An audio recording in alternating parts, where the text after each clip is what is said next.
Euzu billahi mineşşeytanirracim. Bismillahirrahmanirrahim. Elhamdülillah ve salatu ve selamu ala Resulillah. Değerli arkadaşlar, Muhammed Ali Es-Sabuni'nin Et-Tefsirul Vadihul Muyesser adlı eserinden 28. cüzün 36. dersini yapmak üzere birlikteyiz. Geçen dersimizde Tefsiru Suratı Talak, Talak suresi tefsirinin 3. ayetinin başına gelmiştik. Neydi konu? Efendim boşama konusu. Sünnete uygun, Allah'ın belirlediği kurallara, ölçülere uygun boşama işi nasıl gerçekleşir? O konu anlatılıyordu ve deniyordu ki efendim Allah'a karşı gerek bu özel konuda ve gerekse genel olarak Allah'a karşı gelmekten sakınırsanız, onun emir ve yasaklarına riayet ederseniz titizlikle yec'allehu mahrecen. Böyle kimseler için Allah bir çıkış kapısı açar, bir kurtuluş kapısı aralar. Şimdi okuyacağımız ayetin mealini verelim. Ve yerzukhu min haythu la yahtasib, ve hesap etmediği yerden, ummadığı, beklemediği yerden Allah onu rızıklandırır, nasiplendirir, ferahlandırır, güzel imkanlar sunar. وَمَنْ يَتَوَكَّلْ عَلَى اللّٰهِ فَهُوَ حَسْبُهُ. Kim Allah'a dayanırsa, güvenirse, kendini onun emir ve yasaklarına teslim ederse, فَهُوَ حَسْبُهُ. Allah ona kafidir. Ya Rabbi sen bizi bunlardan eyle diyoruz biz de dua olarak. İnna Allah baligu emrihi kad cealallahu li kulli şeyin kadra. Hiç kuşkusuz inna Allah baligu emrihi, Allah onun işini hedefine ulaştırır. O böyle bir kimsenin işini mutlaka hedefine ulaştırır. Onu muradına erdirir. Kad cealallahu li kulli şeyin kadra. Allah her şeyin bir ölçüsünü belirlemiş. Bir yol haritasını belirlemiş, bir miktarını tayin eylemiştir. Buraya kadar bir meal tefsirini okuyalım. Ondan sonra yine boşama ile ilgili konuyu arz etmeye, okumaya devam edeceğiz. Diyor ki: "Ve yerzukhu min haythu la yahtasib. Ve men yetevekkel alallahi fehuve hasbuh. İnnallaha baligu emrihi kad cealallahu li kulli şeyin kadra." Mealini verdik. Şimdi tefsirini okuyoruz. Ey ve men ittakallaha fi sulukihi ve amelihi razakahullahu rızkan vasi'an min haythu la yazunnu. Ey ve men ittakallaha fi sulukihi ve amelihi. Suluk yani ahlakında, gidişatında ve amelinde, davranışında kim Allah'a karşı gelmekten sakınırsa razakahullahu rızkan vasi'an, Allah ona geniş bir rızık verir, geniş imkanlar sunar. Min haythu la yazunnu, tahmin etmediği, sanmadığı, beklemediği yerden, biçimde. Ve min vecihin la yahturu bi balihi ve la ya'lemuhu. Hiç aklına, hayaline gelmedik ve hiç bilmediği bir yöntemle, bir yolla, bir vesileyle Allah ona bol rızık verir, geniş rızık verir. وَمَنْ يَعْتَمِدْ فِي أُمُورِهِ عَلَى رَبِّهِ كَفَاهُ اللّٰهُ مَا أَهَمَّهُ وَأَغَمَّهُ. وَمَنْ يَعْتَمِدْ kim dayanırsa, güvenirse, fi umurihi işlerinde, yaşantısında kim güvenir, dayanırsa, ala rabbihi Rabbine, Rabbinin dediğini tutarsa, bu konuda kendini Allah'ın emir ve yasaklarına teslim ederse, o konuda Allah'ın emir ve yasaklarına riayet ederse, kefahullahu ma ehemmehu, Allah onu kaygılandıran, üzüntüye sevk eden ve agammehu, gammu kedere sevk eden konuda Allah ona kafi gelir. Bütün üzüntülere, bütün kaygılara, kederlere karşı Allah ona kafi gelir. Allah onu bütün o sıkıntılardan kurtarır. İnnallâhe bâligu emrihi. Ey nafizun emruhu fi cemi'i halqihi. Ben burada başka bir mana verdim ama müfessirimiz farklı bir mana veriyor. Ben ne demiştim? Baligu emrihi, innallaha baligu emrihi. Allah o kulunun işini hedefine ulaştırır diye meal vermiştim. Ama müfessirimiz şöyle meal veriyor, tefsir ediyor. Ey nafizun emruhu fi cemi'i halqihi. Allah bütün mahlukatı konusunda, yarattığı her şey ve herkes konusunda emrini, buyruğunu, kararını icra edendir. Kararını yerine getirendir, gerçekleştirendir. La yu'cizuhu şey'un. Hiçbir şey Allah'ı aciz bırakmaz. قَدْ جَعَلَ اللّٰهُ لِكُلِّ شَيْءٍ قَدْرًا. Allah Celle Celaluhu her şey için bir miktar, bir süre, bir limit belirlemiştir. Ey ceale li kulli şeyin min şiddeti ve reha vel usri vel yusri ecelen yentehi ileyhi. Yani müfessirimiz böyle meal veriyor. Ey ceale li kulli şeyin min şiddeti ve reha.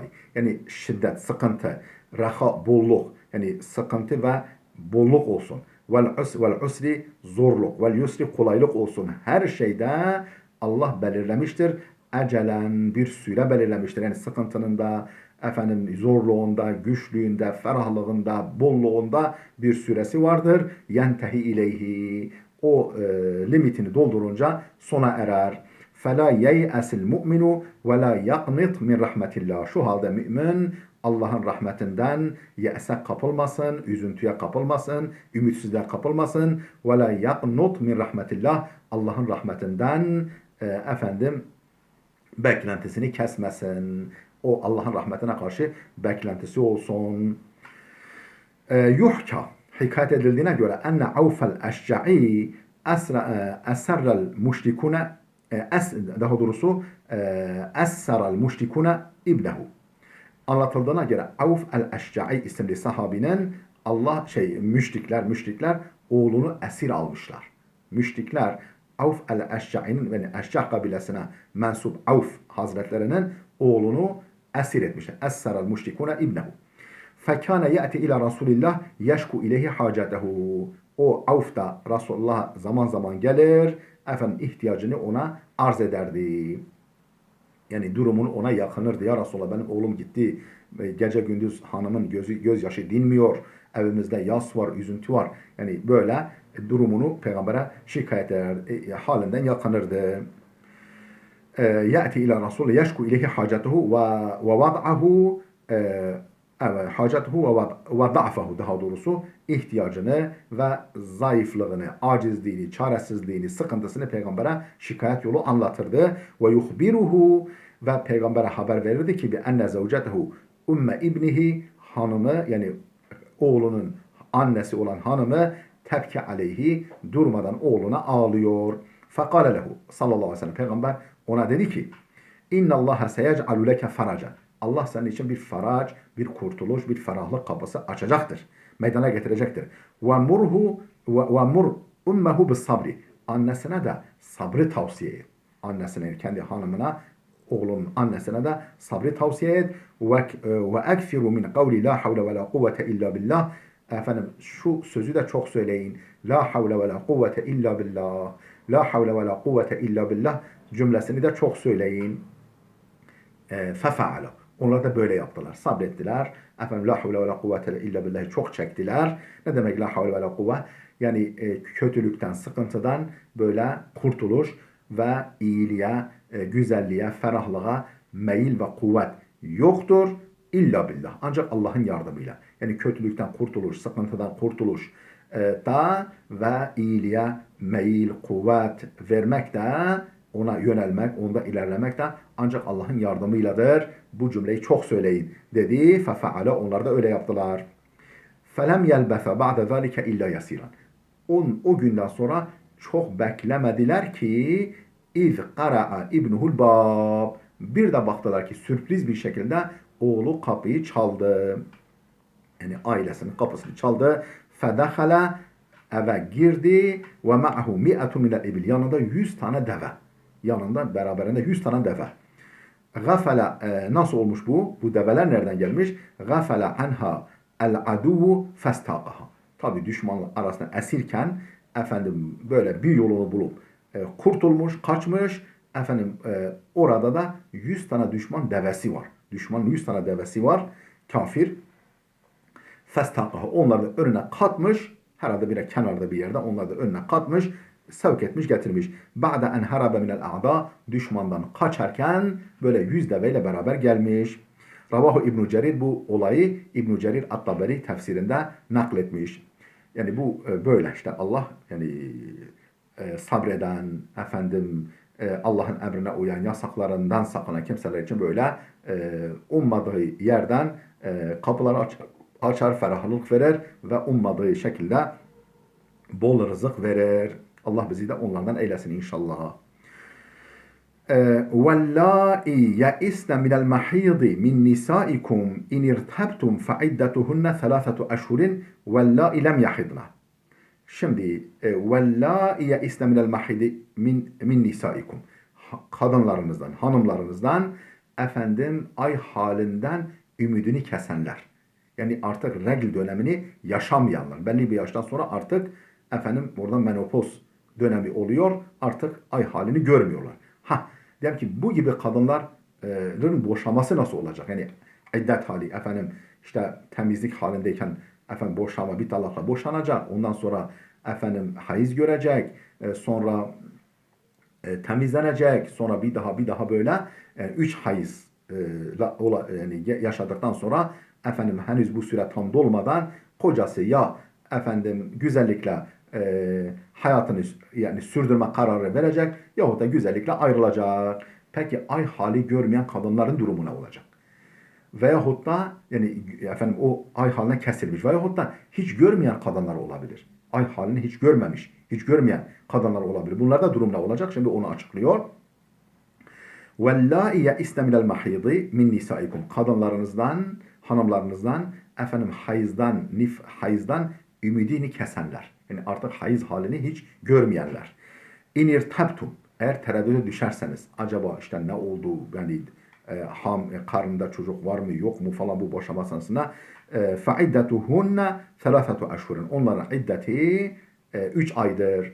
Onların bekleme süresi yani 3 aydır. 3 ay sonunda 3 ay tam bitmeden ya dönülecek yahut da güzellikle bırakılacak. وَاللَّائِ lem yahidna. Yani hiç regl halini görmeyenler de böyle.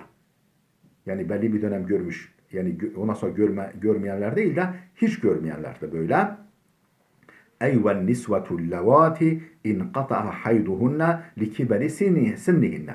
Yaşlarının büyüklüğünden dolayı artık regl halleri bitenler. Kesintiye uğrayanlar. Bitmiş. Kesilmiş. İnirtabtum eğer şüphe düşerseniz ne demek? Ey şekektum ve cehiltum kadra iddetihinne onların iddetinin miktarı, süresi konusunda kuşkuya düşerseniz veyahut da efendim ya nasıl oldu, ne kadar oldu falan diye bunu bilmezseniz o zaman onların iddeti nasıldır? فَعِدَّتُهُنَّ ثَلَاثَةُ أَشْهُرٍ. Onların iddeti 3 aydır. Kullu şehrin yakumu makama haydatın. Her ay bir hayız yerine geçer. Her ay bir hayız yerine geçer. Ve kezalike levati lem yahidna. Efendim aynı şekilde hayız görmeyen yani o ay hali henüz görmeyen kimseler için de lissigarihinne ya yaşın küçüklüğünden yahut da hiç görmemiş. Yani öyle bir yani durumu yok kadının. İddetuhunne selasatu eşhurin. Efendim onların iddeti 3 aydır. Onların da iddeti 3 aydır. Ve ulatul ahmali. Peki kadın hamileyse kocası onu boşayacak. Hamileyse ne olacak? Ne kadar bekleyecek? Hamileyse ne kadar bekleyecek? Eceluhunne en yada'na hamlehunne. Onların iddeti, onların ecel süresi çocuklarını dünyaya getirmeleridir. Doğum yapmaları. Doğum yaptı mı artık o kadın efendim evlenebilir. Yeniden evlenebilir. Yani ister kocası boşamış olsun, isterse kocası ölmüş olsun. Ey ve nisa'ul havamilu yani hamile kadınlar iddetul vahideti minhunne vad'ul hamli. Onlardan birisinin iddeti yani efendim kocasının boşamasından sonra bekleme süresi vad'ul hamli ve da kocası öldükten sonra yeniden bir evlilik yapmalarının süresi nedir? Vad'ul hamli çocuğunu dünyaya getirmeleridir. Sevaun kânet mutallakaten ister boşanmış bir kadın olsun ev mutevaffa anha zavcuha isterse kocası ölmüş olsun. Tentehi iddetuha bil velade onun iddeti ne ile sona erer? Doğumla. Onun iddeti doğumla sona erer. Fakat hakeme sallallahu aleyhi ve sellem lissubey'atel eslemiyeti.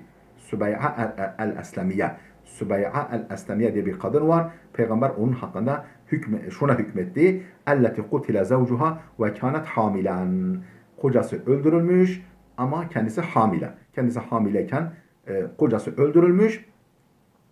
ثُمَّ وَضَعَتْ بَعْدَ مَوْتِهِ بِأَرْبَعِينَ لَيْلَةً Sonra kocasının vefatından 40 gün sonra çocuk dünyaya getirmiş. Yani doğum yapmış.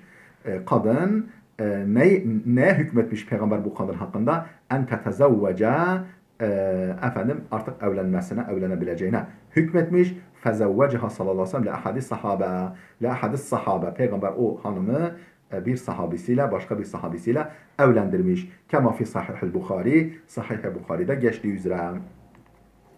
وَمَنْ يَتَّقِ اللّٰهَ يَجْعَلْ لَهُ مِنْ اَمْرِهِ يُسْرًا وَمَنْ يَتَّقِ اللّٰهَ Kim Allah'a karşı gelmekten sakınırsa يَجْعَلْ لَهُ Allah onun için meydana getirir. Min emrihi durumundan yusran bir kolaylık. O sıkıntılı durumundan bir kolaylık meydana getirir.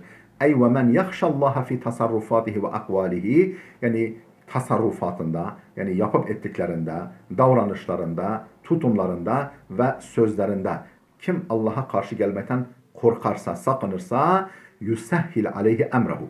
İşini onun için kolaylaştırır ve yuvaffikhu li kulli hayrin. Her hayra onu muvaffak eder. Her hayırlı işe onu muvaffak eder. Zalike emrullahi enzelehu ileykum ve men yettaqillaha yukaffir anhu seyyiatihi ve yu'azim lehu ecra. Efendim ne buyuruyor? Zalike emrullahi. Bu Allah'ın emridir. Allah'ın emri budur. Enzelehu ileykum. Onu size indirmiş. Ve men yettaqillaha kim Allah'a karşı gelmekten sakınırsa yukeffir anhu seyyiatihi onun günahlarını ondan düşürür. Onun günahlarını temizler ve yu'azim lehu ecran ecrini mükafatını da büyük eyler, çok yapar. Tefsirini okuyalım. Ey zalikum huve hukmullahi ve şer'uhul hakimul adil. Ey zalikum yani bu sayılanlar, bu sayılan hususlar huve hukmullahi. Allah'ın hükmüdür. Ve şer'uhul hakimul adil. Allah'ın hakim, hikmet dolu ve adil yasasıdır. Allah'ın hikmet dolu ve adilane olan yasasıdır. Enzelehullahu li'te'temiru bihi. Li'te'temiren li'temtesilu. İmtisal edesiniz, uyasınız, yerine getirersiniz diye Allah bunları indirmiş ve ta'melu bi muhtadahu gereğince amel edesiniz. Yani gereğini yerine getiresiniz diye Allah indirmiş. Vellezî yettaqi rabbehu yemhu anhu zunubehu. Kim Allah'a karşı gelmekten sakınırsa Allah onun günahlarını mahveder, siler, temizler ve yudâif lehul ecre ve sevâbe onun ecrini, sevabını, mükafatını katlar, kat kat yapar buyuruyor. Kerrara Teala zikret takva selâse merraten. Allah bu birkaç ayet içerisinde, hemen 3 ayet içerisinde takva hususunu, takva emrini 3 defa tekrarladı. Allah'a karşı gelmekten sakının, Allah'a karşı gelmekten sakının, Allah'a karşı gelmekten takvalı olun, takvalı olun, takvalı olun diye 3 defa zikretti. Niçin? لِأَنَّ الْاَمْرَ خَطِيرٌ Çünkü mesele mühim. Çünkü durum riskli. Mesele mühim. حَيْثُ ف۪يهِ هَدْمُ عُشِّ الزَّوْجِيَّةِ Çünkü söz konusu olan nedir? Karı kocalık yuvasının, aile yuvasının yıkılmasıdır. Aile yuvasının yıkılması, aile denilen sıcak yuvanın dağılması, yavruların bazen işte yumurta halinde veyahut da henüz yeni çıkmış yavrular yani civcivler halindeki yavruların zarar görmesi söz konusudur. İslam toplumunun zarar görmesi söz konusudur. وَقَدْ يَكُونُ هُنَاكَ عُدْوَانٌ مِنَ الرَّجُلِ عَلَى الْمَرْأَةِ Bazen erkekten kadına yönelik bir tecavüzkarlık, bir haksızlık söz konusu olabiliyor, meydana gelebiliyor. Fakat yunsabu ileyha ma ya'ibuha. Fakat yansibu ileyha ma ya'ibuha ve yunaffirul huttabe anha bisebebi talaqihi leha. Nasıl erkekten kadına zarar gelebilir?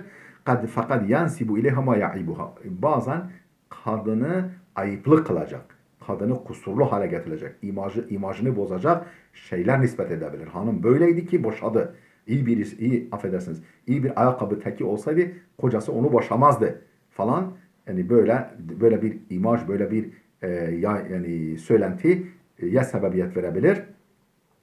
Ve yunaffirul huttabe anha artık yeniden onunla evlenmek isteyenleri böyle nefret ettirebilir, soğutabilir.